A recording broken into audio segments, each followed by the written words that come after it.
Welcome to Retirement Straight Talk with Paul and William, featuring award-winning financial advisor and former host of the Sunday Money Show, News Talk 1010, Paul Barreca, and his associate advisor, William Barreca. Creating and keeping wealth does not need to be complicated. Paul and William will cut through confusing and contradictory financial advice to give you the real facts to help you invest better and enjoy a worry-free retirement.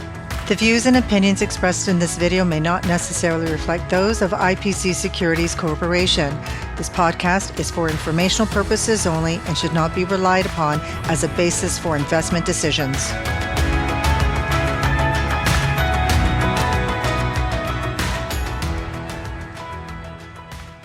Hey everyone, this is episode 29 of Retirement Straight Talk with Paul and William. I'm William, and I'm here with Paul Barreca, certified financial planner.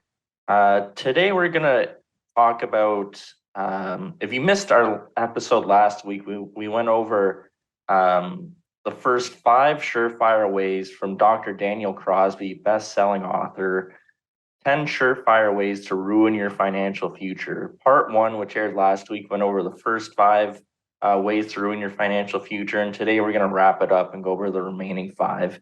And Paul, just for the benefit of our listeners and viewers who might have missed last week's episode, first of all, if you did, highly encourage you to go back and listen to that episode.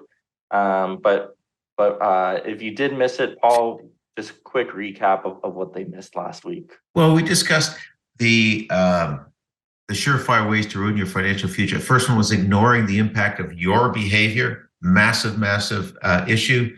Number 2, trusting your gut rather than rational thinking. Number 3, living right for right now versus looking at the future. Number 4, doing as much trading as possible on your account. Number 5, equate volatility with risk.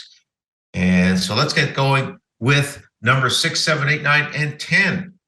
These are also available if you want. Dr. Crosby has made exclusively to IPC a one-page download, which we will be happy to send to you. Just send us a note at info@westendwealth.com, info@westendwealth.com. Number 6 on the list, going it alone. Well, how many times? Before we go on also, we can send you that 2-page sheet, but also I'd highly encourage everyone. He put on a webinar about a month and a half ago or so, which he fully went into detail on a lot of these things, really enlightening stuff. So again, if you missed that, we can also send us an email at info@westendwealth.com and we can send you that replay as well, the webinar. The link to that. Okay, great. Let's get started then. Again, number 6 on the list, going it alone. Boy, we hear this not infrequently. I'm going to save my fees. Geez, I read the advertising. I can retire 30% richer just by not getting advice and doing this stuff essentially on my own. One big problem with that, William, and that is the statistics that used are by every metric completely wrong. Completely wrong. Matter of fact, every single statistical analysis I've seen tells you that when you have proper professional experience advice, you have much more money. Matter of fact, most of the studies we've been over say that after 15 years, people that get proper advice have about 300% more money. That's a lot of money to me. So again, it's like, I don't think too many of you people, if you had a tough legal problem, would not want to get a good lawyer. You got a faulty tooth, you need a tooth removed. I think you're going to go to a good dentist. You're not going to try and save some money, do it yourself. Again, just makes common sense. And according to a number of research papers from Morningstar to Vanguard and so forth, they say usually an advisor can add 2 to 3% per year. And a lot of that is behavioral guidance and stewardship, and as well as understanding and researching different vehicles for you. So that's the first one, number 6, going it alone. Number 7 is trying to beat the benchmark. And this is a really, I I really like this one, Paul, because it's so ingrained, I think, and we're so susceptible as humans to this, to these biases that lead to something like this. No one wants to be seen as settling for average, just trying to reach a benchmark like the S&P 500, the TSX. People they want something more, and people can tell a really compelling story where they're told a story that, you don't have to settle for average. I can pick the best stocks out there. I can beat the markets. I can get you rich quick.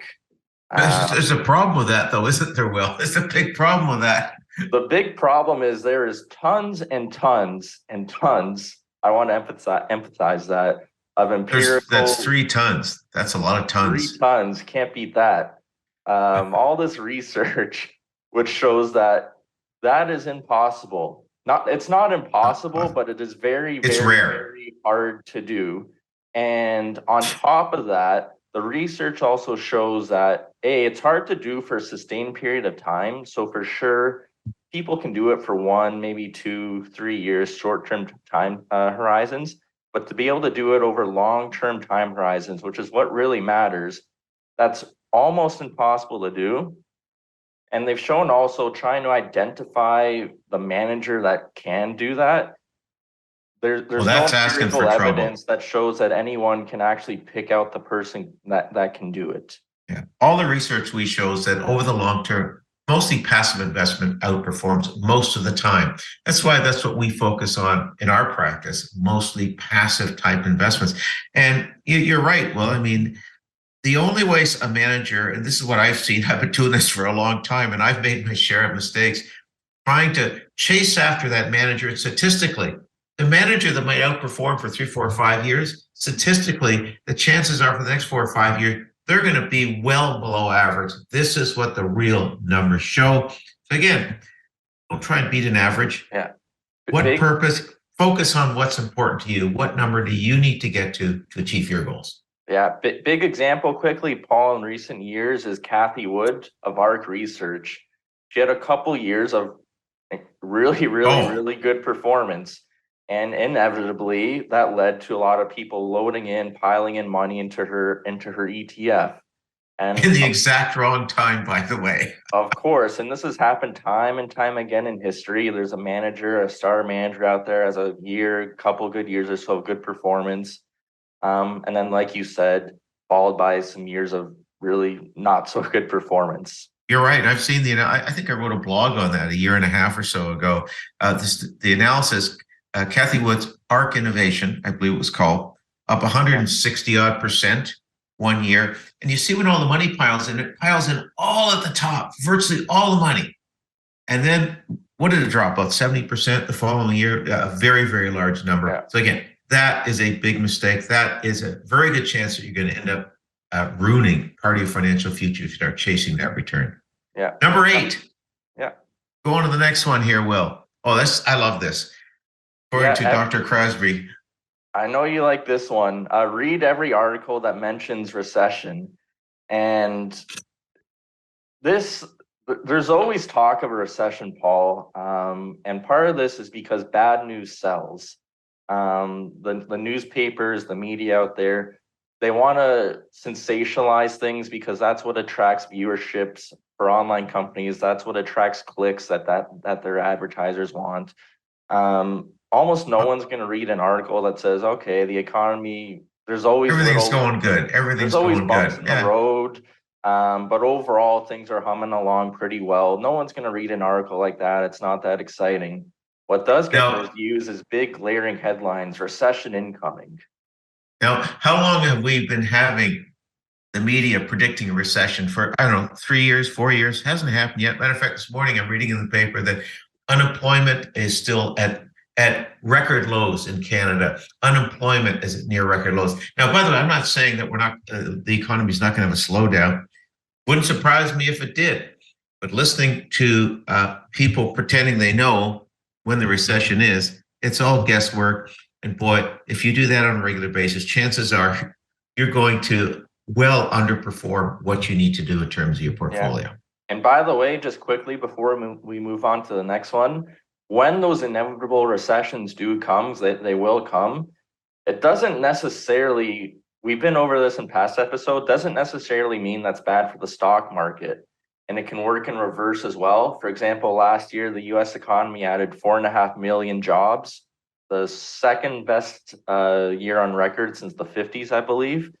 And the stock market in the US dropped 18%. So they aren't necessarily correlated as well in the short term. Oh, here's another great item.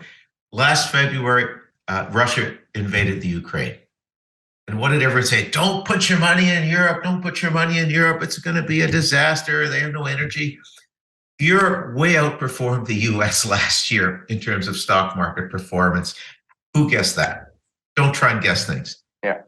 Let's move on to number 9. And this is kind of interesting. David Dreaman, who's a well-known manager, did research. He found that 1 in 170. Well, first, let's set it up, Paul. Number 9 is tune in to dramatic forecasts. Yeah, kind of similar to reading articles on recession and going into this. David Dreaman, well-known value manager, found that roughly 1 in 170 analysts forecasts were within 5% of reality. In other words, none of them were even close.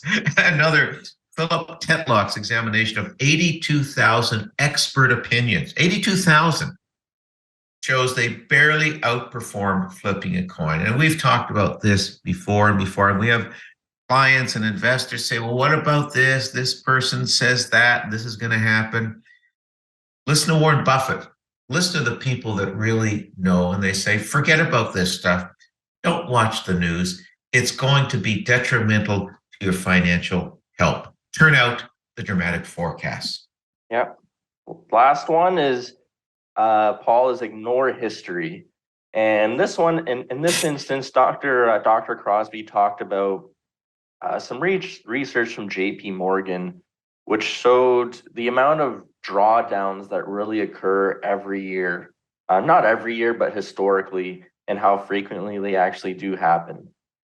Yes, over the last 35 years, the average drawdown, we should define what drawdown means. That means drop from top to bottom in 1 year. And the report shows the average drop is 14%. Now, that sounds like a lot. But however, the market has ended up higher in 27 of those 35 years. You're going to have drawdowns in the year. Ignore it. Big one was, I'm not sure if everyone remembers this. I wasn't even born yet. But Black Monday in 1987, where in one day, the Dow Jones dropped 22%. 22% in 1 day. Can you imagine that? Incredible. But contrary to what maybe a lot of listeners would think out there, the stock market actually ended in a positive year that year, despite that 22% 1 day drop. Yeah. Again, it goes back to, if you're investing, the definition of investing, well, is you're investing long-term. Long-term is 8 to 10 years plus. You shouldn't be investing money you need on the short term.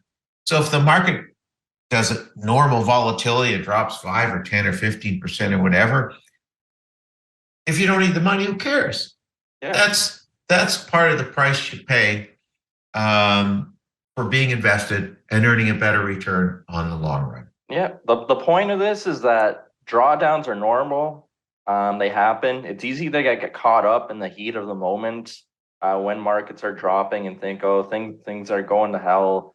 We aren't going to recover from this. But it's important while you're in the moment, when those inevitable moments happen, just look to history and know that these things are normal and they're going to happen again.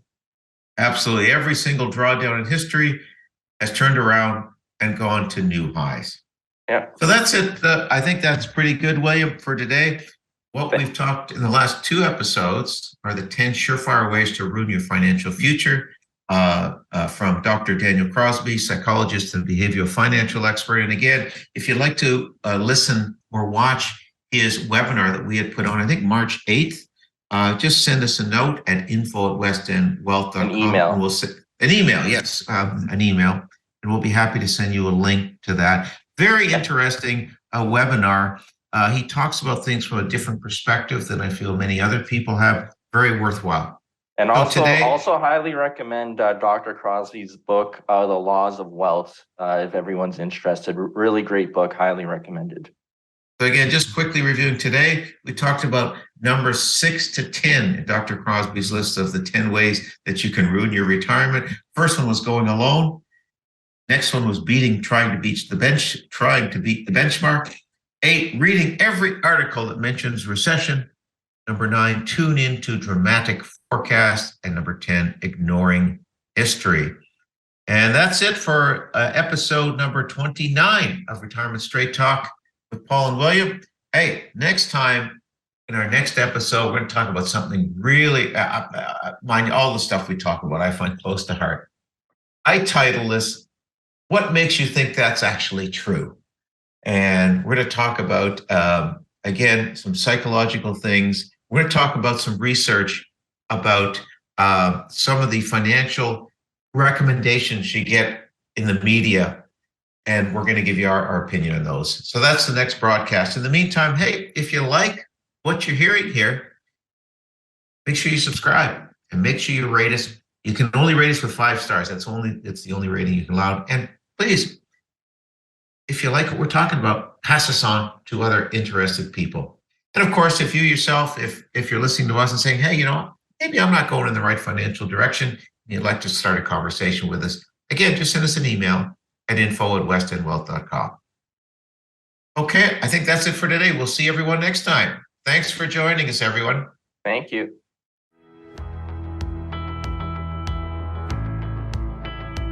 This podcast was brought to you by West End Wealth Planning, an award-winning wealth planning practice catering to small and medium-sized business owners and to those looking to create a worry-free retirement for themselves and their families.